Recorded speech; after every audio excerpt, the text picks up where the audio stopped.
Imagine sending out 200 resumes, tailoring every single one. You pour hours of custom cover letters only to get ghosted on every single one. And then discover the job went to a fake employee generated by an AI who never even was interviewed in person. So picture this, you're a recent grad, you probably spent 35, 40,000, probably more on your education. You fire off applications every single day in this freezing cold. You finally land an interview only to learn that the candidate who received the offer was an AI-generated deepfake who never showed up at the office. That is a nightmare that is hitting Canadians right now. And I wish I was joking saying this out loud, but when I found out about this, I was quite shocked myself. But unfortunately, that is the sad reality of today. So just days ago, Stats Canada dropped a bomb. 84,000 jobs lost in February, the worst monthly drop in nearly 17 years outside of the pandemic. Unemployment jumped to 6.7%, with 1.5 million Canadians out of work. And here's what's making it even worse.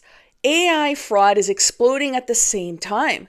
So this isn't just about a weak job market anymore. It's a market starting to tilt against real people, like real human beings. And if you're applying, watching your kids struggle, or just wondering where this is all heading, well, this video is for you.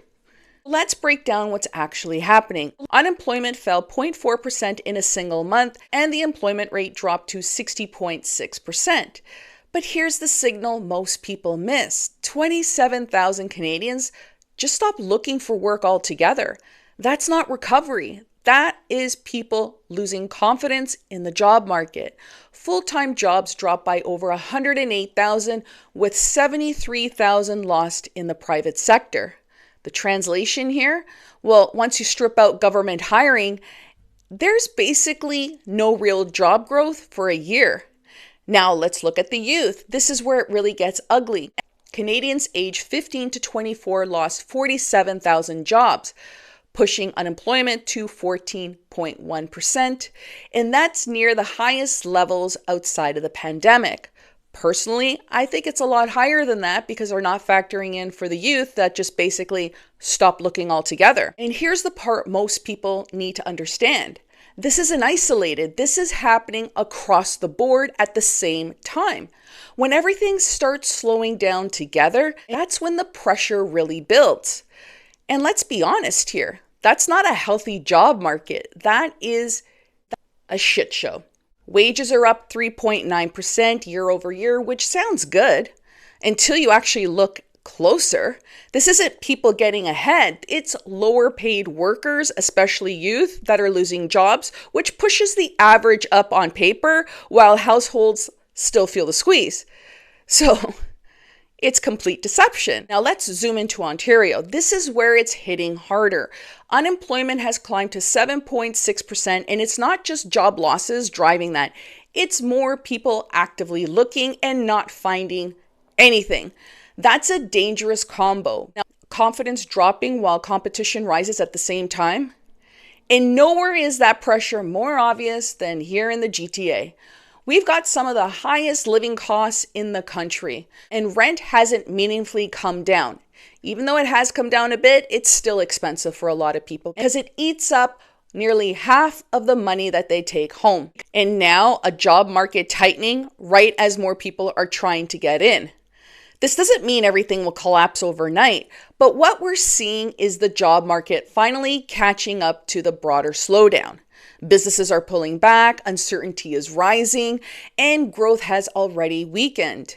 If this continues, we're not too far from recession territory. And for families in Ontario, especially around Toronto, this gets real fast. People delay their moves, their budgets tighten, job searches drag on, and more young people are staying at home longer. And here's the key point. The official numbers always only tell you half the story. Now we reach the part that should terrify every job seeker in Canada. AI is turbocharging fraud at a staggering rate. Top security experts are all sounding the alarm. So this is what's actually happening. There are some groups out there, some of them backed by North Korea, that are literally pretending to be job applicants. And I'm not exaggerating when I tell you this. They're creating fake people. They take a real person's identity, they build a polished resume around it in seconds. They throw together a perfect cover letter. And on paper, this person looks better than almost anyone applying. But then it gets weirder. They'll generate a professional headshot that looks completely real. It's clean, corporate, you'll see nothing suspicious about it. And when it's time for the interview, they show up on camera. But it's not even really them. They're using face filters, voice changers, even live translation so they sound smooth, confident, like the real candidate. So the person on the other side thinks, wow, this is a perfect hire. But it's not even a real candidate. And it's basically a performance. And here's the crazy part. One person can do this multiple times. So while you're applying to one job genuinely, they've got maybe 5 or 10 fake versions of themselves applying to the same role. Of course, one of them gets through. And once they get hired, especially in remote jobs, that's when the damage starts. They get access to systems, data, internet tools. Just the thought of it is quite scary. Think about that. So once they get access to all that, they can start moving your money, stealing information, and sending it out of the country. Canadian recruiters are drowning in this flood. And according to a recent survey, they show that 72% are encountering AI fake resumes.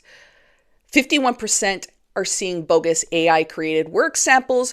42% are dealing with fake references, and 39% spotting forged credentials. These deepfake interviews are being detected at only 15 to 17%, and voice filters alone appear in another 17% of the cases. Security experts are now saying that by 2028, they're saying 1 in 4 job candidates could be completely fake. Think about that for a second. 1 in 4. And even before we even get there, they're warning that 2026 is going to be a turning point where deepfake employees start slipping through hiring checks in a big way. So this isn't something down the road, this is already starting. And we're also starting to see pieces of that here in Canada. There was a case involving a CRA worker who was arrested for identity theft and trafficking stolen data. That is crazy. The exact kind of information that makes these fake profiles look real. So now we've got real data being fed into fake candidates. And that's how this scales. And it doesn't stop there. Scammers are now going after job seekers directly.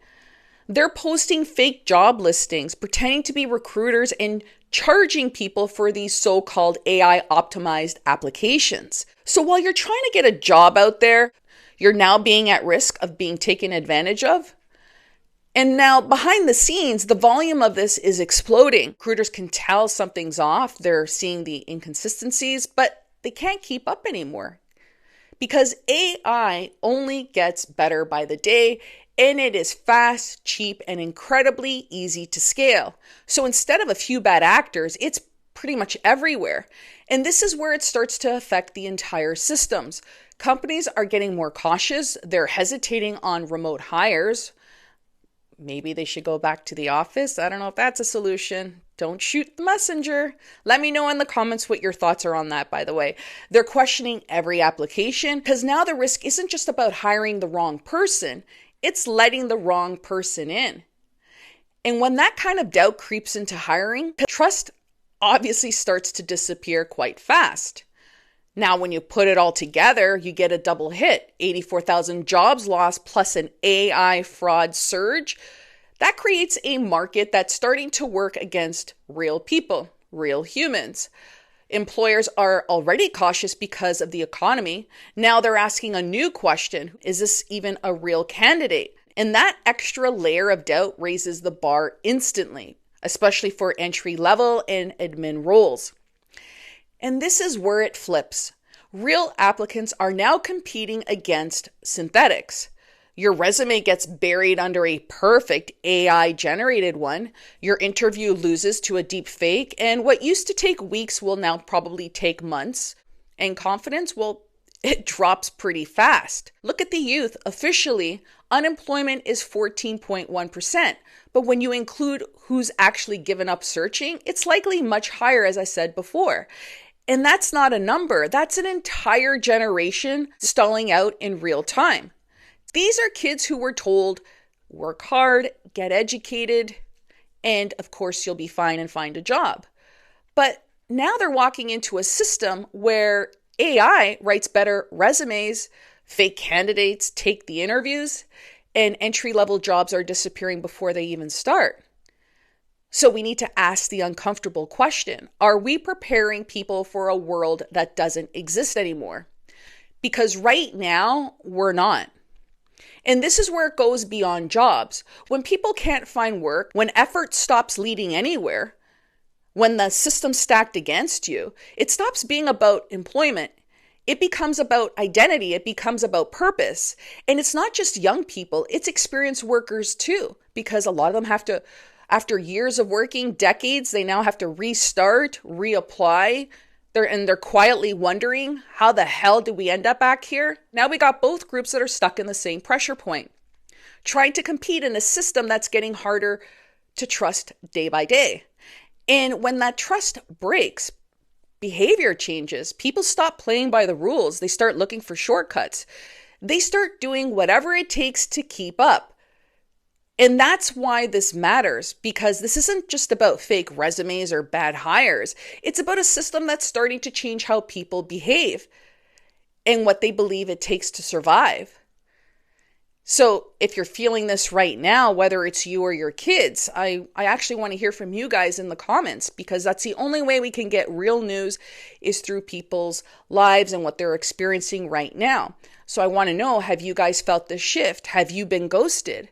Drop it in the comments, because the more people that speak up, the harder this becomes to ignore. Anyways, there's my rant for the day. Thanks for watching, guys, and I'll see you in the next one.